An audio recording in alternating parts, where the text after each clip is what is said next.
Welcome to the Black Sparrow Media Internet Broadcast Network.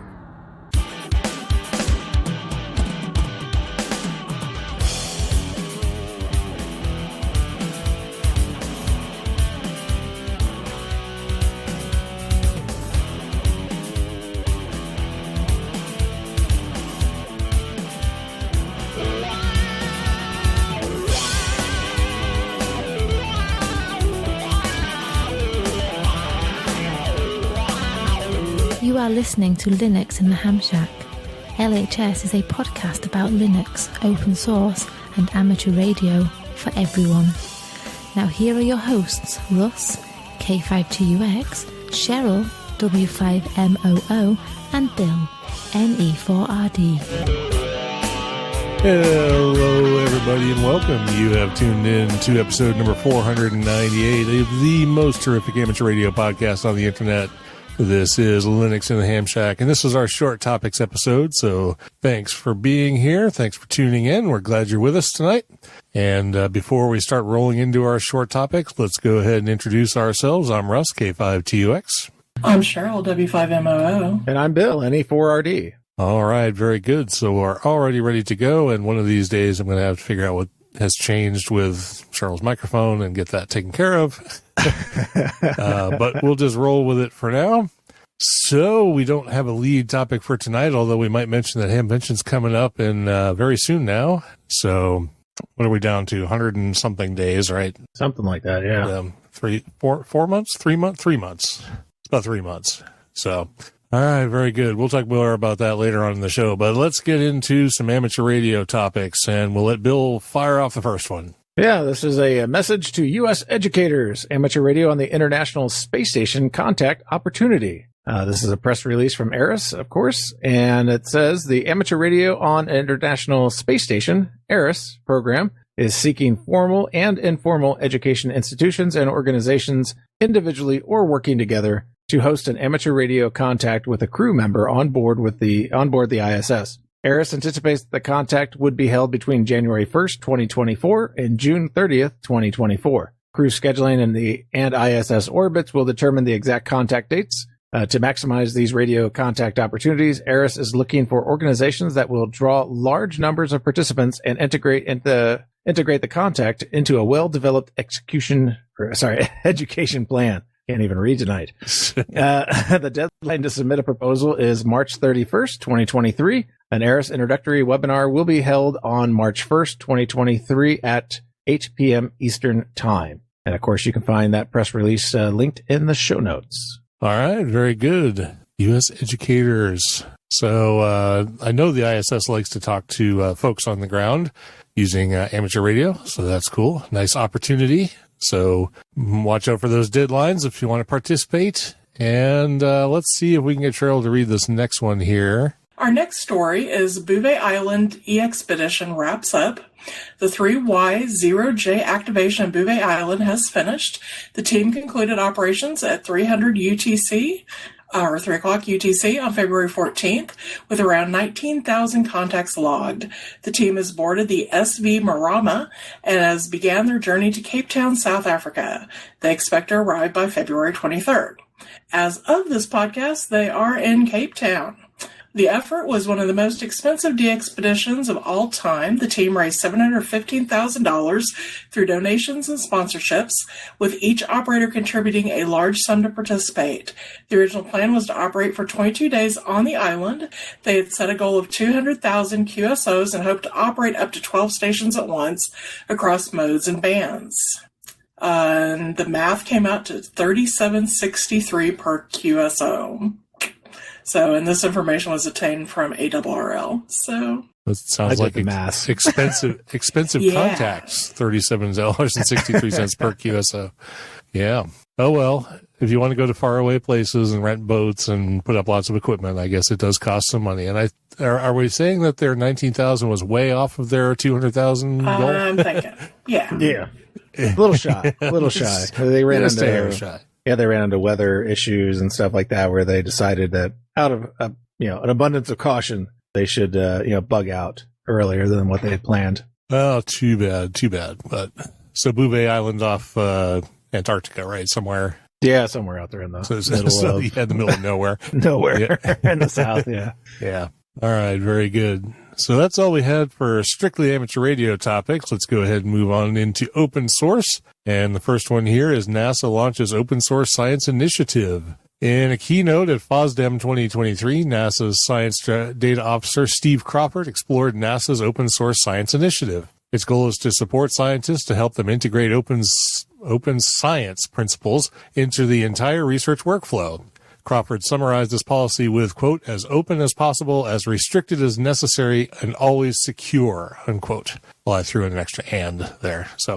And he made this more concrete. Quote, publications should be made openly available with no embargo period, including research data and software. Data should be released with a Creative Commons Zero license, i.e. public domain, and software with a commonly used permissive license, such as Apache, BSD, or MIT. The new policy also encourages using and contributing to open source software, end quote. Crawford added that NASA's policies will be updated to make it clear that employees can contribute to open source projects in their official capacity. As part of its open source science initiative, NASA has started its 5-year Transform to Open Science / TOPS mission. This is a $40 million mission to speed up adoption of open science practices. It starts with the White House and all major U.S. federal agencies, including NASA, declaring 2023 as the year of open science. One of NASA's strategic goals with TOPS is to enable 5 major scientific discoveries through open science principles, Crawford said. I sort of kind of had the inflection on the wrong syllable there, but that's okay. I think we got the point across. So yes, open source science initiative through NASA. Sounds pretty cool. And there's a story coming up that'll make you wonder about all this open source stuff and how hackable it all is. So, which is exactly what we want at NASA, right? Yeah. So, with all the Chinese weather balloons and whatnot. So they did shoot down that like a hobby balloon, right? That's what I hear. Yeah, big fun. I know Tom was talking about it on his last show. So they had him interviewed on a few news shows as well, kind of going over what they do for hobby balloons and stuff like that. Yeah, big fun. But anyway, this story was about NASA and using open source in science. That sounds pretty cool to me. And they're being extraordinarily permissive with licensing. I mean, MIT and BSD, those are basically like, here's a license, do with it what you will. And of course, Creative Commons Zero is essentially public domain. So, and it says something in the original quote about restricted as necessary, but those licenses don't really have any restrictions. So I'm curious how that'll come down. And kudos for having an initialism TOPS that's really easy to pronounce. Couldn't butcher it somehow. So, all right, that story actually came from Slashdot, which means it didn't come from Slashdot. It came from somewhere else, and it got Slashdotted. But anyway, I found it on Slashdot, so there you go. All right, moving on with open source, we have a couple more topics, so we'll let Bill hit this next one. Sure, this is the Brave browser adds new security enhancements. The next major version of the privacy-focused Brave browser, excuse me, dying. Shouldn't be smoking while you're doing the podcast. I quit a few minutes ago. Yeah. Anyway, the Brave browser will start blocking annoyances like open and app prompts and will feature better protection against pool party attacks. Hate those pool party attacks. Obtrusive open in-app pop-ups aim to take visitors to a space where browser's privacy protections features do not apply, allowing the app author to freely gather extensive user data. Brave will now block this annoyance starting version 1.49 for Windows and Android, already available on iOS since version 1.44, allowing users to browse the web without unexpected interruptions. Brave version 1.49 will also add protections against pool party attacks that aim to persistently track users by abusing characteristics in the implementation of the browser features. A pool party attack can help attackers to track their target's browsing behavior across the website.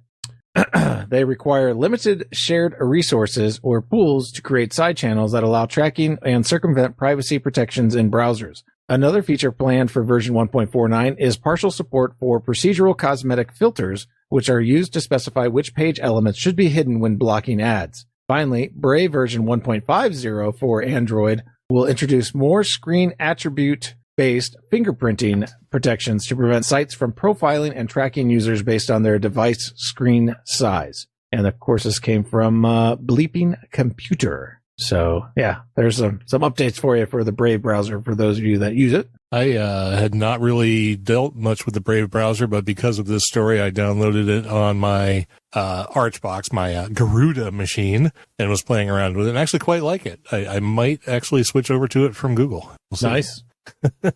It's really, really fast. They say it's 3 times faster than Chrome, and I kind of agree. So unless it has any weird hiccups that I haven't come across, so far, I might switch over to it. And it actually looks and feels a lot like Chrome anyway. I think it's still based on Chromium, isn't it? I think it is. Underlying rendering engine and stuff like that. So. Yes. And that might be a good thing because I have a couple of plugins that I use on Chrome for doing theming, site theming and stuff that I would like to use in Brave too if it carries over. So, all right. Very good. Well, this is kind of a long one, but Cheryl, do you want to try and read this one? No, because I will probably end up coughing in the middle of it. Well, it's not like building to do that. That's true. I have no reason to cough, though. So that's all right. I'll go ahead and read it. So you got stuff to do later on. So, all right. So in the last of our open source topics for tonight, we have Synopsys report reveals dramatic growth in open source use. And it's kind of funny that you'll find out that the report actually reveals a lot more things, and the growth in open source is kind of like one tiny little bullet buried down in the middle. But now in its 8th edition, the Synopsys Open Source Security and Risk Analysis, or OSRA, report launched earlier this week. The 2023 OSRA report examines the results of more than 1,700 audits of commercial and proprietary code bases involved in merger and acquisition transitions and highlights trends in open source usage across 17 industries. The report delivers an in-depth look at the current state of open source security, compliance, licensing, and code quality risks in commercial software with the goal of helping security, legal, risk, and development teams better understand the open source security and license risk landscape. Wow, that's a long sentence. This year's findings revealed an overwhelming majority of code bases, 84%, contained at least one known open source vulnerability, a nearly 4% increase from last year. A 5-year overview of OSRA data shows dramatic growth in open source use. The global pandemic contributed to the edtech sector's adoption of open source, which grew by 163%, with educational courses and instructor-student interactions increasingly pushed online. Other sectors experiencing a large spike in open source growth include the aerospace, aviation, automotive, transportation, and logistics sector, with a 97% increase and 74% growth in manufacturing and robotics. The report also found that 31% of code bases are using open source with no discernible license or with customized licenses. This is a 55% increase from last year. The lack of a license associated with open source code or a variant of another open source license may place undesirable requirements on the licenses and will often require legal evaluation for possible IP issues or other legal implications. It's kind of more into the enterprise and commercial sector, but I thought it was kind of interesting. There's a lot more in this report if you want to look at it. This particular story came from the IT Security Guru website. So kind of interesting. I love the 84% statistic. 8.4 code bases out of 10 have a vulnerability.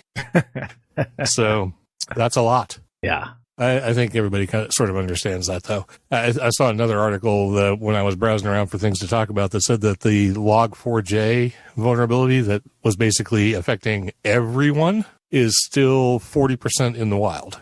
So, yeah. So we're not exactly containing things out there. And if you're one of those enterprises or people who uses Log4j, and by the way, Log4j is kind of everywhere. It's like embedded in lots and lots of things. So you may want to be on the lookout for that if you're in the security side of things. Yeah, it was even in Minecraft. So yep, it's everywhere. It's one of those very prolific libraries. So yeah, I think that kind of issue opened up a lot of people's eyes to integrating a lot of these open source projects directly into your commercial application without doing some due diligence on the viability of the project and issues that are contained within that, that are totally outside of your application. But now that you've imported it into your application, you now have the same vulnerabilities.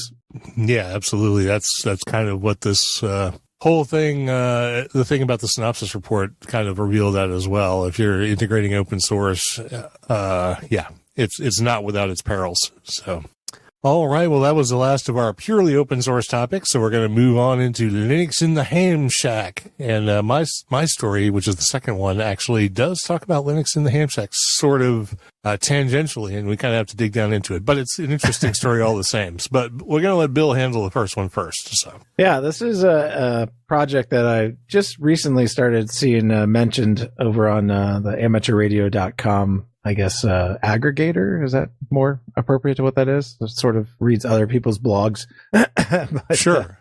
yeah. So, this is FT8CN. This is a free Android app for FT8. It's, developed by YOZ, Yankee Oscar Zulu from China, and hosted by N0BOY. It runs FT8 natively on Android. This is the notes from their, very limited website, which is on GitHub.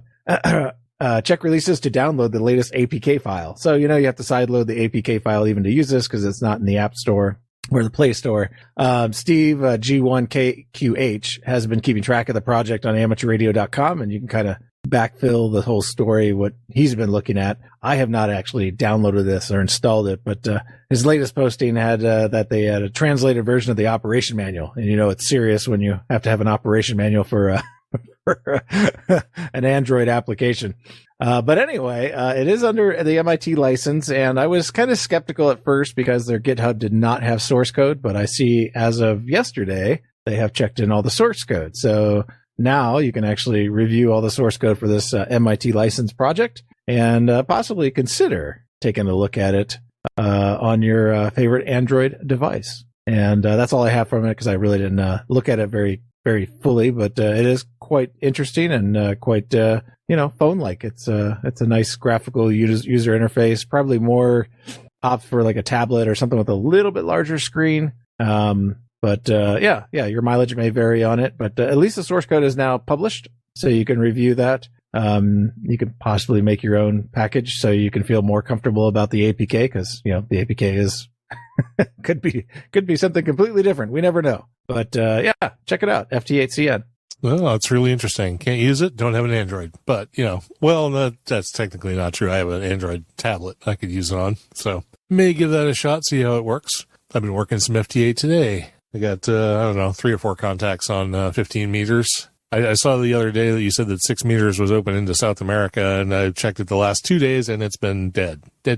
So that's the thing with 6 meters. It's magical, it'll be there and then it's not. So you have to kind of pay attention to various sites. I use DX maps or something like that, and it just alerts me anytime there's a 6 meter opening. So sometimes there's an opening to all the way up here, but sometimes there's not. But at least you can kind of see if there's some interesting activity going on. Yep, really, really good. FT8 is still a fun mode. I still like doing it, although I've got to get back into some more voice and stuff with a little more like human interaction so I can say I really participate in the hobby. So, we'll get there someday. Real ham radio. Real ham radio, exactly. So kudos to anyone who figures out before I get to the end of this story what the amateur radio connection is. So here we go. Emory physicists to study airborne microbes. Microbes have been an incredible ability. Okay, let's start at the beginning. Microbes have an incredible ability to thrive in different environments. Extensive research has shown the vital roles that these invisible organisms play in the ecosystems of marine and soil environments. But the atmosphere is another important habitat. Growing evidence shows that microbes in the Earth's atmosphere can affect rainfall, land fertilization, and food production. The W.M. Keck Foundation awarded Emory University physicists Justin Burton and Min-Soo Kim $1.2 million to explore these mysteries. The Emory project will create new tools to conduct never-before-done studies of how microbes adapt to living in air. Team members at the University of Oregon will release a series of small ultralight balloons. They will float on easterly winds across the country at altitudes between 5 and 6 kilometers, which is comparable to those of Saharan dust clouds and wildfire plumes. Each balloon will house sterile titanium booms affixed with tiny sponges to trap microbes within their pores. Balloon positions and sensor data, including temperature, pressure, humidity, and dust concentration, will be transmitted continuously using amateur radio bands. As the balloons fly over Georgia, descent will be controlled using parachutes. GPS beacons will be enabled upon landing, allowing the researchers to pinpoint and recover the balloons.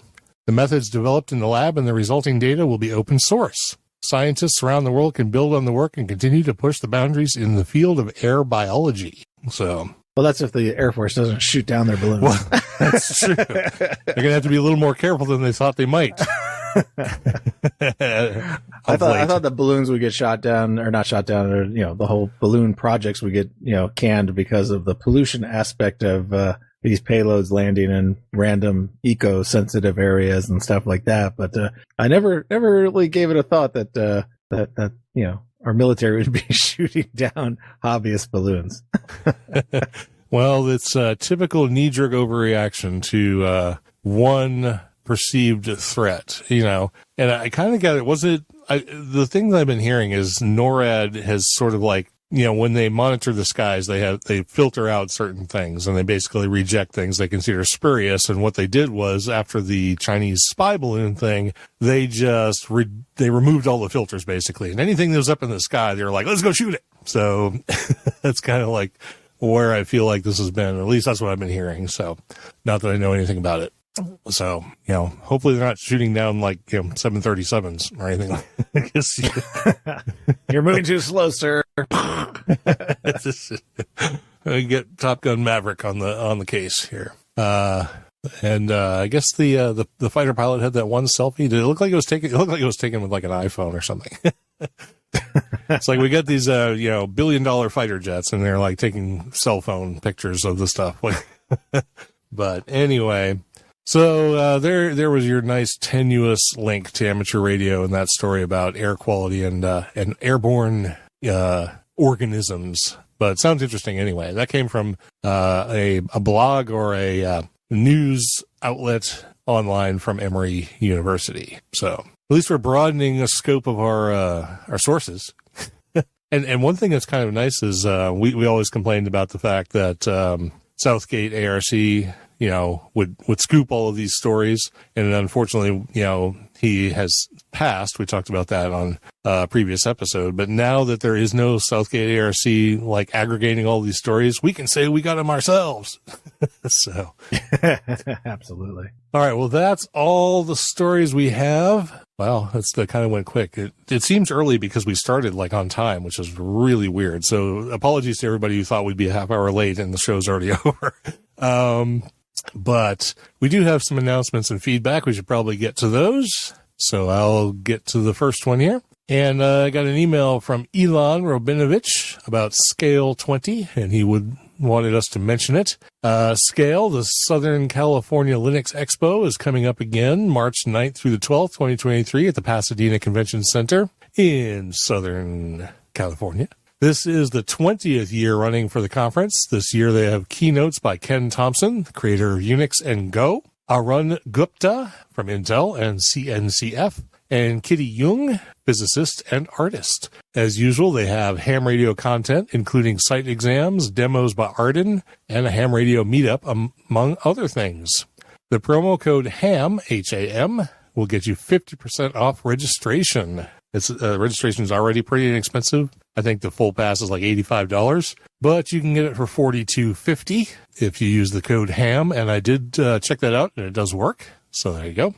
So if you're able to get to Scale, that would be behoove you to use that code. And thanks to Elon, KG6ERM, for letting us know about that. And he did say something about giving us a free ticket to give away to our listeners. I asked about it, and I'm waiting for a response. And as soon as I hear about that, we'll do something on social media to raffle off a ticket to Scale. If it's something you can attend, you might be able to get in for free. So stay tuned. And that's all I had to say about that. And Bill wants to talk about something I guess we're not participating in anymore. Well, not necessarily. Maybe, yeah. Yeah, we just haven't signed up for it. The QSO Today Virtual Ham Expo is coming up here at the end of March, March 25th through 26th. They got lots of speakers lined up and the usual crowd of virtual booths to go and explore. This is a great opportunity for those of you that can't make it out to an event like Hamvention or whatnot, or Hamcation or any of those in-person events, and prefer to do the virtual ones. Go check out the QSO Today Virtual Ham Expo. I was typing. I'm still typing. Talk. Oh, yeah. So Hamvention, we have a GoFundMe that'll be live soon. Ha ha. If Russ gets to it. We're only looking for $500 this time for all expenses. The Hamvention is coming up in May, 19th, 20th, and 21st, if I'm remembering correctly. It's somewhere close to that weekend date. And we will, of course, be in the Hertz building, Building 5, in our usual spot by the door. So please, if you're coming, plan on visiting us. And if you feel so inclined, please hit our GoFundMe. That will be live very soon, and we'll be posting it on all our social media stuff and our mailing list, most likely, right?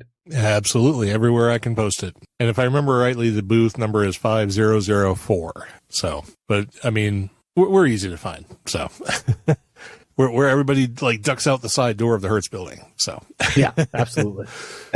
All right. Well, that brings us down to the end of our announcements and feedback. And you notice there was no feedback because there was no feedback. So mostly because I didn't look for feedback. There might have been some. We'll definitely pick it up in the next episode if there was. So if you have any to send, please do so. But with that, let's get down to the new subscribers, supporters, and live participants. And so we'll bring Cheryl back in here to run down through this list. And we had one like just a few minutes ago. So I made that's what I was adding to the list. Okay, so you're all done? Okay. Yes. Well, then I'll start on the list then. So for this week, we did not have any new subscribers or patrons. We didn't have anybody new join us on Facebook, but we did have 2 people on Twitter, at Robbie Klein 785 and at 219_got_down. No one joined us on YouTube. There was no new mailing list, thanks. On Discord, we had Orb, we had Sergey ON4AA, and Brent VY2HF or W1PJ.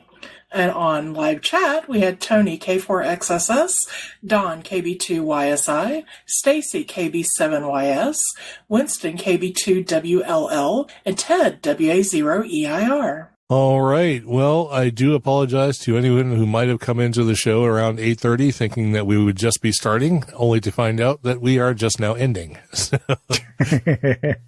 see what happens when you are late all the time and then decide to be on time for once. Yeah.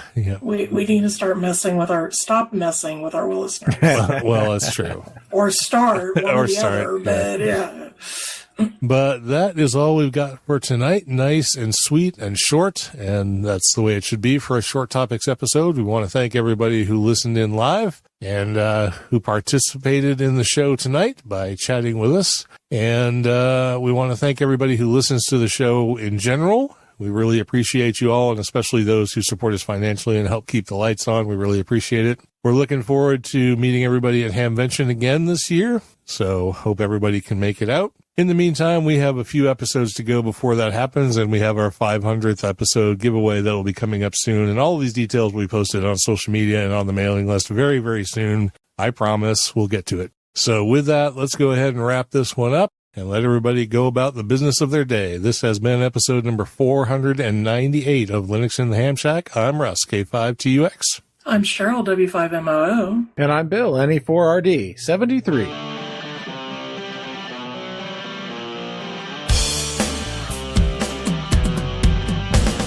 Thank you for listening to this episode of Linux in the Ham Shack.